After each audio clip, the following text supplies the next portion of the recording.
Assalamu Walaikum. Hello friends, how are you? Welcome back to my new video.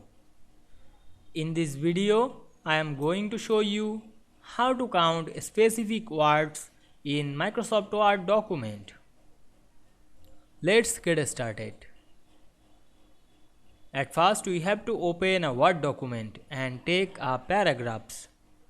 Now we want to count specific words in this document.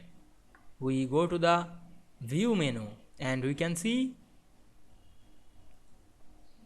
go to the review menu and we can see here many options. We find and select the word count option. Here the word count and we click it. Now we can see here the statics page 1 words 212 or character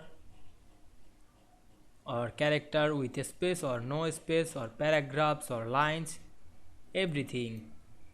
Then close the window. Now we can see we count the specific words in this document very easily. I hope you enjoyed the video. Please like, comment, share and subscribe my channel. Thanks for watching.